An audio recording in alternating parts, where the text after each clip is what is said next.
Welcome to B2B Sales Trends, the podcast dedicated to sales leaders in the B2B space, where we share conversations about innovative and successful sales transformations to keep you up to date on the latest trends. This podcast is brought to you by Global Performance Group. Welcome yet to another fabulous episode of the B2B Sales Trends podcast, my lovely people. The show that brings you hacks, tips, thought leadership to the topic of B2B selling. My name is Kendlbacher, and today's episode, I have a special guest, which is Ruxandra Aldea from Oracle. Ruxandra is the Senior Regional Sales Director, and welcome to the B2B Sales Trends podcast. Thank you, Harry. A pleasure to be here. And I have to let you know and let the audience know, too, that, I used to listen to your podcast when I go for my runs. So that's time very well spent. Thank you for putting this together for us. And it's an honor to be here in the studio today. Thank you very much for the kind words. It's a pleasure to hear that we help people to keep fit while they're running as well with our episodes. That's great. Thank you so much. Give us a little bit of an introduction about yourself and your background, if you would. So my name is Ruxandra Aldea, as you've kindly introduced me, and I'm currently with Oracle. I work with financial institutions and banks in Western North America to drive adoption of our mission-critical banking cloud applications. Personally, I've always been fascinated by how technology can transform banking and improve people's lives. So my fintech career started over 20 years ago in mid-2000s, and I found that that's been my passion. I spent a couple of years in my early beginnings as a marketing leader, which helped me learn the fintech domain and the market. And then I transitioned into a sales individual contributor role. And then I took on sales leadership, sales management roles for B2B fintech organizations.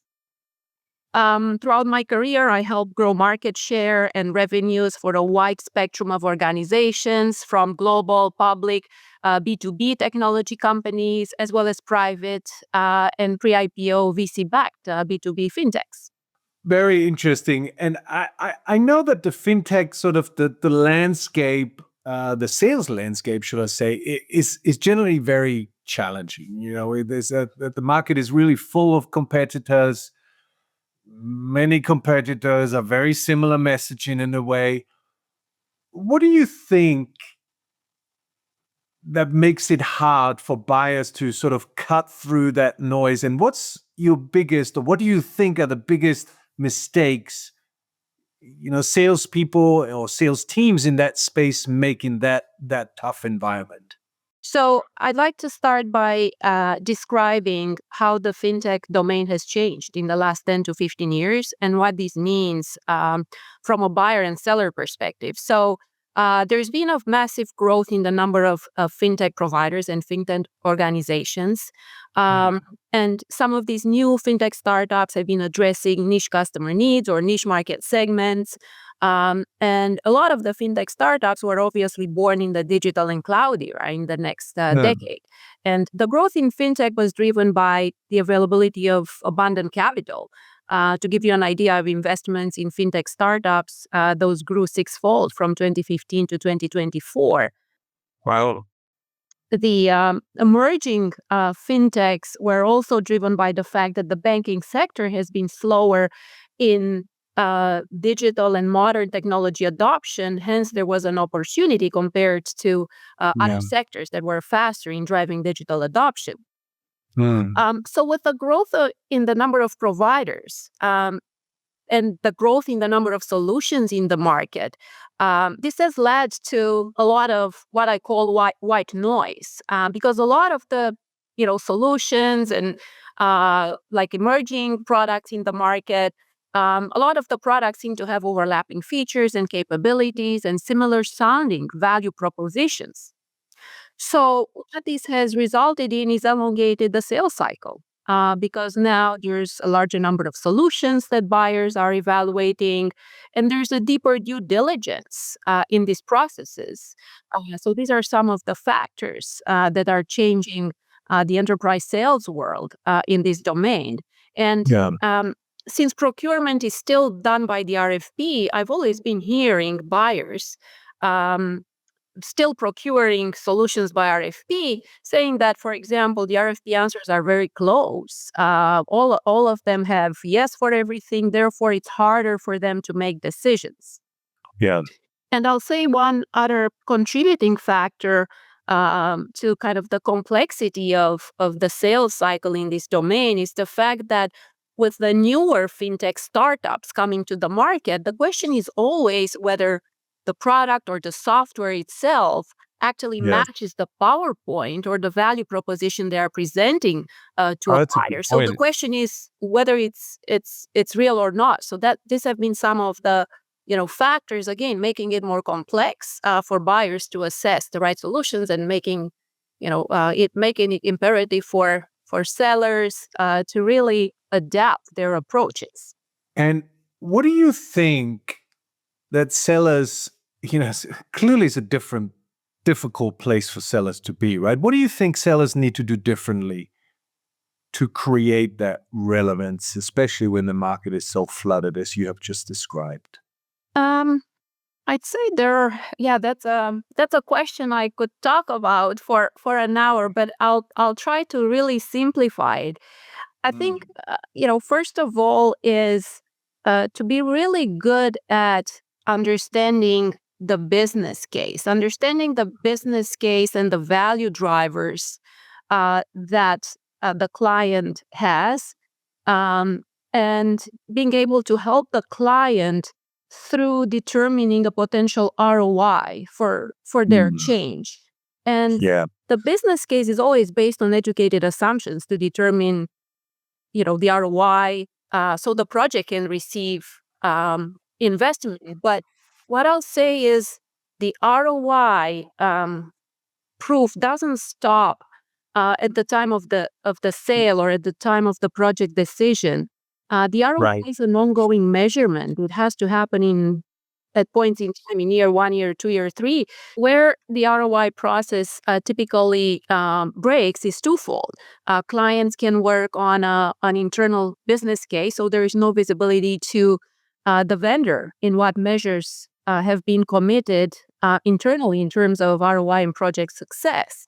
But secondly, again, the ROI analysis and measurement has to be a process that happens over time, because the measures and targets that we've given ourselves today may look different because the context has changed in a year or 2 years from now. So it has to be a continuous agile process, and it has to be a joint exercise. And I would say that some of the most successful fintechs have been the ones, for example, that have been able to build their own value engineering teams, and to be able to work with the buyers and the clients on these joint business cases and follow them through time to ensure that value from the product is realized over time.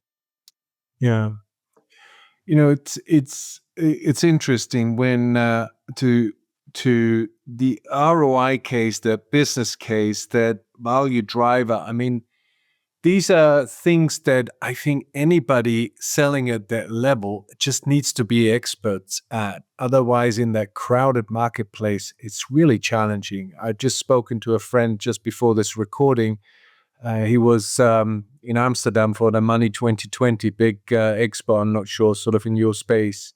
And he said the amount of people there exhibiting, and everybody sounds the same, everybody looks the same, nobody understands what people are about because it's all marketing talk.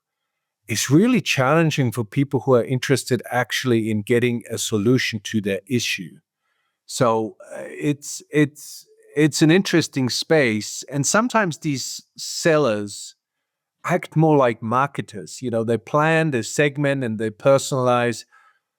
What does that look like in your world and in your experience? How has it changed sort of the way that your people engage with accounts, do you think?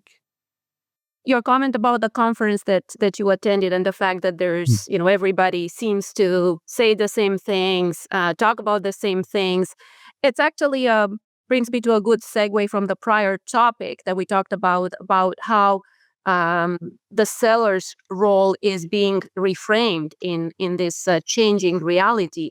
And I would say that to this extent, in a certain way, sales needs to start thinking like marketing in the way of taking a market of one approach and speak Mm. not in a general voice, right? Not in the voice that you hear at the conference where you're sending one message to everybody on the conference floor, but speak in a personalized voice that the customer can understand and digest easily. Craft relevant stories and messaging for each prospect. And I wanted to kind of dissect what I mean by prospect, because by prospect, I mean going beyond even account level messaging. So, Yeah. not market level messaging, not just account level messaging, but going deep into persona based messaging. And this is important to understand because when you actually sell, you don't sell to the organization, to organizations. You sell to individuals, and each individual at the decision table in the organization would have different personal motivations, different personal Right. ambitions, but they also have a different need from a solution based on their job role. So I'll give you an example as to what I've done in one of the prior organizations that I worked for. As an example, we had a sales playbook with what was called a 3x3 targeting matrix in terms of key stakeholder definition and engagement. Back to your question about how to engage Yeah. buyers. So it's a much deeper engagement. So what the 3x3 matrix meant is engaging with three relevant key stakeholder groups across. I'll give Great. examples like product, technology, operations. Those would be your three groups across that are involved in making that enterprise decision. And then within each group, we'd look at three hierarchical levels, an SVP, VP, director level. So when you look at the 3x3 matrix, in reality, the strategy was you have nine different types of personas or key stakeholders. And for each of these, you'd have to have a set of diagnose discovery questions to understand their individual problem, then to understand their job role and context. But you'd also have to have individual messaging and stories that actually position and differentiate the value that your solution brings for to solve their specific problem. So kind of Right. I wanted to bring back insight, when we talk about how is the seller's role being reframed. I'll Yeah. also add, we talked about, ROI and value engineering teams working jointly with the client to make the case for change. But I'll also highlight, from what I just mentioned, the seller's ability to actually diagnose the client's problem. I truly think that this is the holy grail, because if you don't understand the problem, you can't understand the client, you can't understand the value that you can provide, and then the message becomes diluted. So I think that's the value of that deeper engagement and doing that deep problem diagnosis, and then crafting the story for each persona. Yeah. I like that. It's one thing that people do, salespeople at best do a sort of a discovery phase. That's one thing. But really, it's not just about finding out what is the problem, right? It's really also about how do we identify and really get clarity on the impact of the problem, right? What's if that problem continues, what's going to happen? And so that really helps them to quantify the value in a certain way. So I think it's really crucial what you said. I'll say that there is actually, trade or domain knowledge involved in diagnosing the problem. What I mean by this, and I like this notion of diagnosis better than discovery. Right. I've always used to, tell the sales teams I've been managing that a sales professional is like a lawyer or like a doctor. And so Right. if you're a enterprise sales professional, you have to take your role as it's a professional role. You're no different than a lawyer, than a doctor. So you constantly have to stay on top of your domain. If you're in payments or if you're in digital banking or if you're in CRM, whatever your technology domain is, you have to know that very well. Imagine a lawyer or a doctor, you're going to a specialist or, dermatology, and they don't know dermatology, as an example. So Right. saying the sales profession has to have that deep knowledge and has to, constantly look for ways to deepen that knowledge. Because, when we talk about technology, which is changing by the day, prospects and buyers are actually looking for education. They're looking for insights. And that's all value that you can provide, right? And that's a way, because we talked about how can you make yourself relevant as a salesperson? Well, you make yourself relevant by bringing in knowledge, by bringing in educated viewpoints, by bringing in insights. And that's part of kind of the ongoing, education. In the domain, knowledge that you have to gain on a weekly basis in whatever domain, technology domain you are selling. So I think, again, knowledge is important because, again, if I were to define or reframe the role of the seller, it's really a knowledge-based profession. It's evolving from being relationship-based to being knowledge-based, and to have that ability to diagnose the problem in deeper ways, in order to be able to craft a hyper personalized story and proof of value. Yeah. Very interesting perspective. We're almost out of time. Let me ask a couple of more questions, if I may. You've been very generous with your insights, so thank you on that. Tell me a little bit, and this is not specific to fintech, obviously, but you, as you're in it, for salespeople in a sort of a high noise industry generally, right? What would you say is one practical thing that they can do to be more relevant, to be more effective, especially with buyers they're trying to reach and trying to get in front of? What would be your advice for people to execute well, that one practical thing to be more relevant? If there's only one word or two words, if you're generous to give me two words, I would say that one practical thing is sales enablement. And that's continued sales enablement. So what I mean by that is learn, adjust, adapt quickly to stay ahead of the game. Because when we talk about, B2B and B2B technology, that's changing by the week. To the audience on this podcast, if you are a CRO or a sales leader listening to this episode, then my advice is to make that investment in sales enablement and prioritize this for your team, because that's the only way to achieve scale and make sure that your team can execute and you don't have to be involved in every deal to bring it to close or with every prospect. But if you are a sales individual contributor on this podcast, then, my one word of advice is really self-enablement. And what I mean by that is, rolling up your sleeves to empower yourself in this changing world.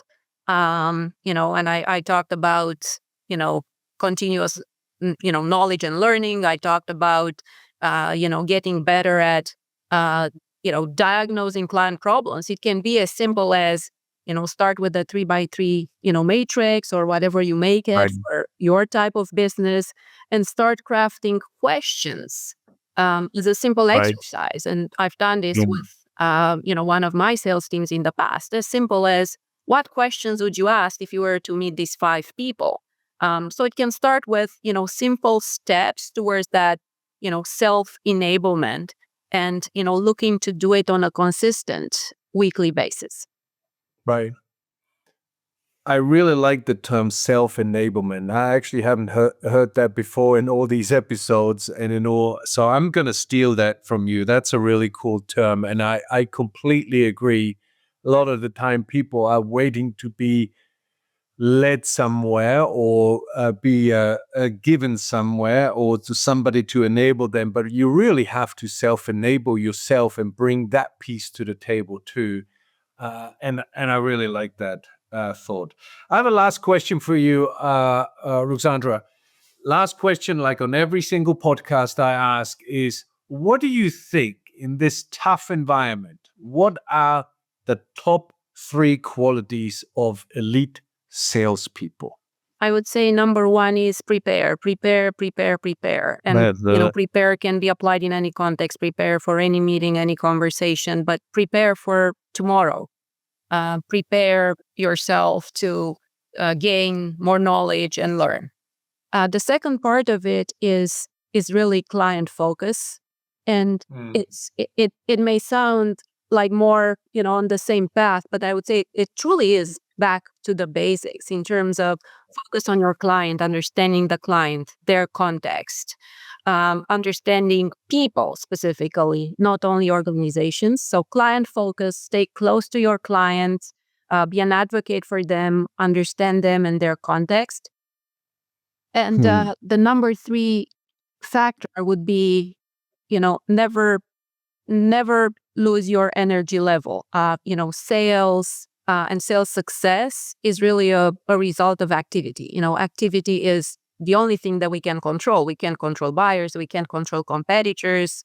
We can't control many things, but focus on the things that you can control and bring your best level of energy and enthusiasm and find ways to operate at your full capacity when it comes to, again, energy and activity levels in your day-to-day work. So, my lovely people, you heard it here from our super guest, Ruxandra, today, which is prepare, have a client focused, and never lose energy and activity. And I really like what you said about focus on what you control. One of my favorite sayings is focus on what you can influence, because anything else you can't control anyway, and you can't influence. So focus on what you can change and you can influence. And that is a wonderful closing thought.